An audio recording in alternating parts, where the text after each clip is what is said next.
Bismillahirrahmanirrahim. Assalamualaikum warahmatullahi wabarakatuh. Perkenalkan, nama saya Siti Nurjanah dengan NIM 2323290019. Saya dari kelas 4A Tadris Bahasa Indonesia UINFAS Bengkulu. Di sini saya akan menyampaikan hasil resume saya mengenai karya sastra novel yang berjudul Jati Sabah untuk memenuhi tugas mata kuliah apresiasi prosa yang diampuh oleh Bapak Alfian MA.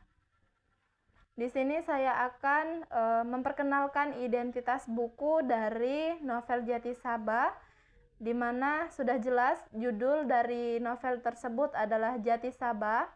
Nama penulis dari novel tersebut adalah Ramaida Akmal, dan penerbit dari novel ini adalah PT Grasindo di Jakarta. Induk dari penerbitan novel ini yaitu Kompas Gramedia.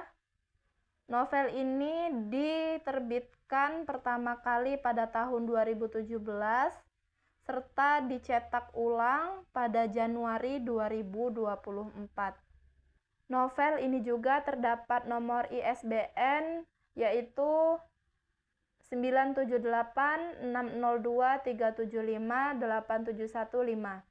Adapun genre dari novel Jati Sabah ini yaitu sosial dan realistis.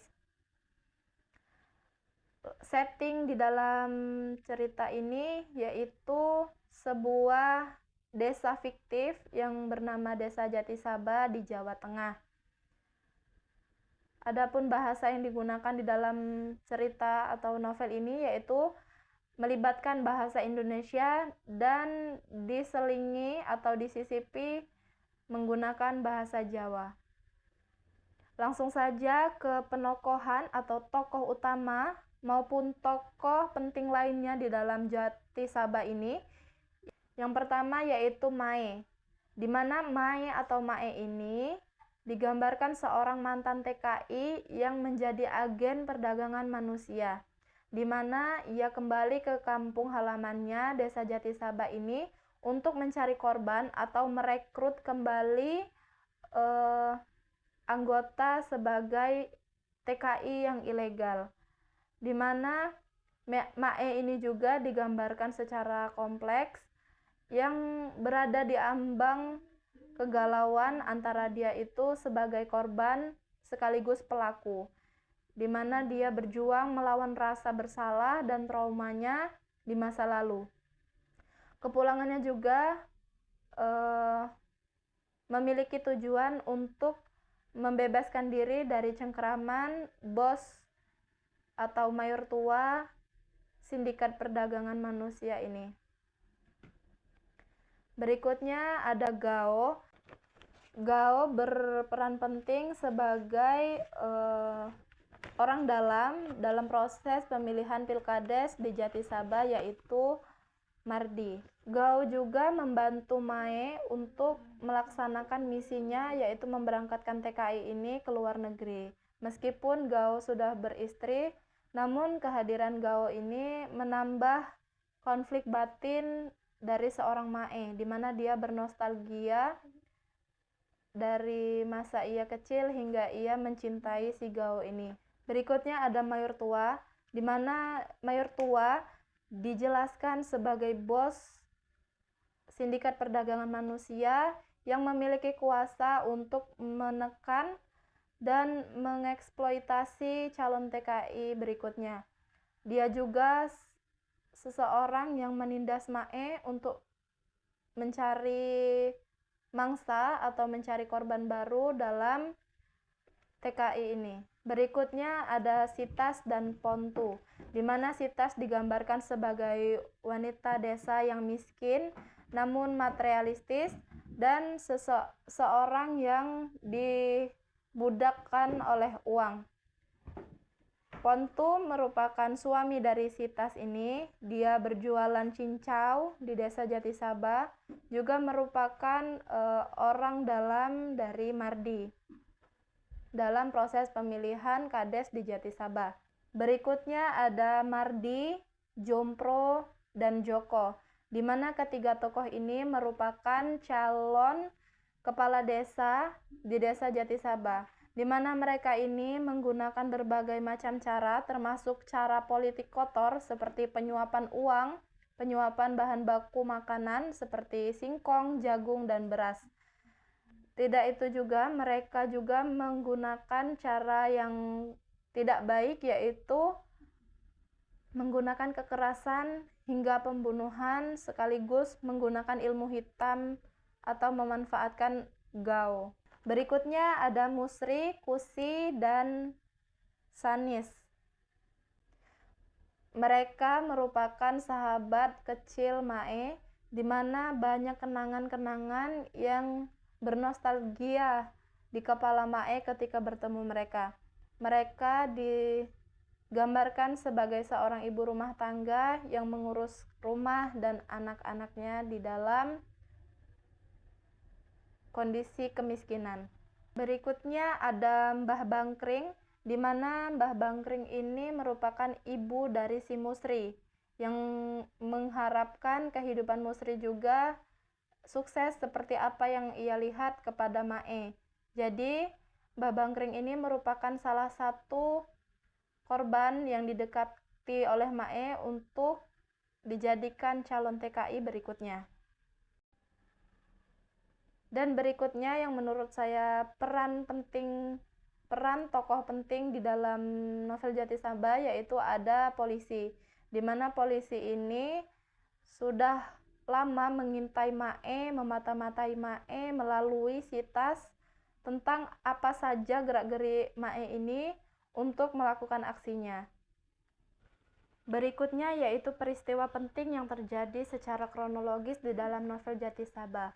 Yang pertama di sini yaitu kepulangan Mae ke Jatisaba, di mana kepulangan Mae ini karena mendapatkan tekanan dari mayor tua sebagai sindikat perdagangan manusia.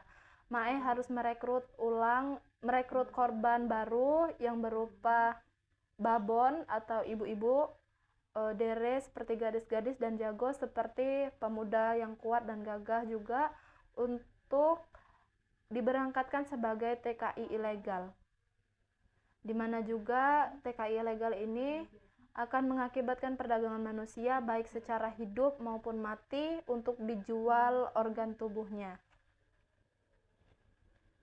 Yang kedua yaitu konflik batin atau asmara Mae dan Gao, yaitu sang cinta pertamanya, sehingga memori di kepala Mae kembali berputar di masa lalu, membuat hatinya bergejolak menginginkan sosok Gao untuknya sekarang ini.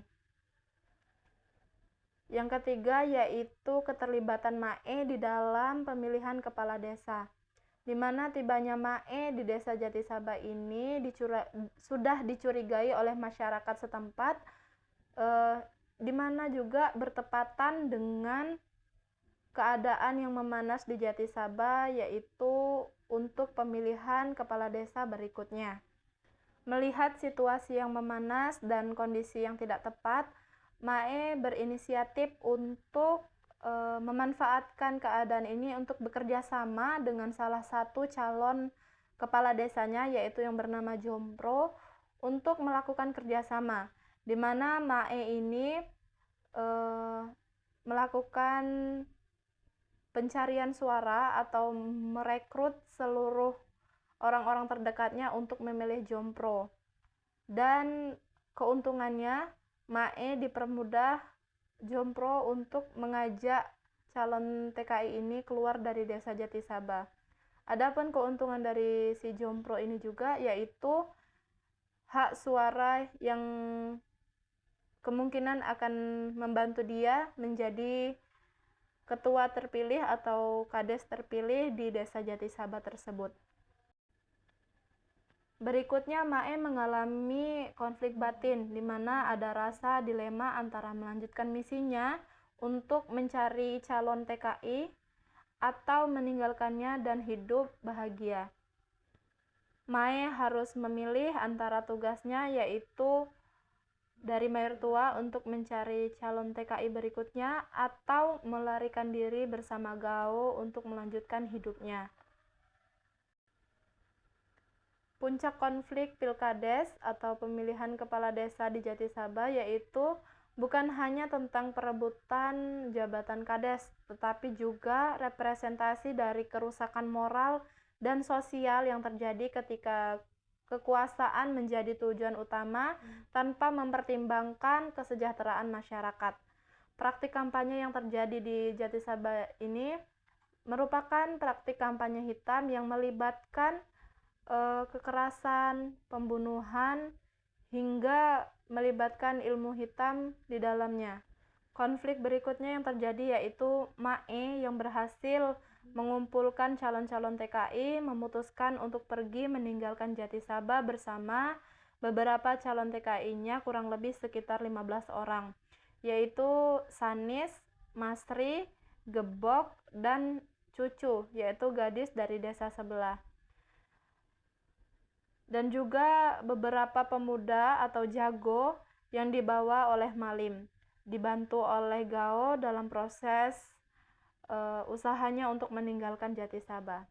Ternyata keputusannya Mae ini sudah lama diamati dan diselidiki oleh si Sitas, di mana Sitas ini merupakan seseorang yang dekat dengan Mae, di mana rumahnya juga menjadi tempat istirahat Mae selama di Jatisaba. Jadi dengan leluasa Sitas ini dapat mengamati pergerakan Mae untuk misinya membawa orang-orang Jatisaba keluar dari Jatisaba itu. Ternyata Sitas ini menjadi mata-mata pihak kepolisian untuk menggagalkan misinya Mae. Sehingga pada akhirnya Mae dan Malim pun tertangkap oleh polisi tersebut. Menggambarkan realitas sosial di pedesaan, khususnya terkait isu perdagangan manusia yang dibalut dengan keberangkatan TKI ke luar negeri. Penulis juga berhasil menyajikan cerita yang kompleks dengan tokoh utama yang memiliki masalah psikologisnya masing-masing. Menggunakan bahasa Jawa dalam dialognya juga memperkaya keaslian setting dan nuansa budaya lokal.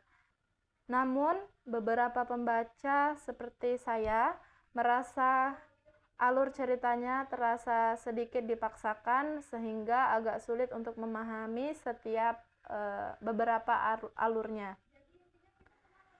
Selebihnya, Jatisaba adalah karya sastra yang layak dibaca bagi pembaca yang tertarik pada isu sosial dan politik di Indonesia yang dikemas secara fiksi dan reality. Baiklah teman-teman, mohon maaf apabila ada kesalahan atau ketidaknyamanan dalam menyaksikan video saya. Saya ucapkan permohonan maaf. Kepada Allah saya mohon ampun. Saya akhiri. Wassalamualaikum warahmatullahi wabarakatuh.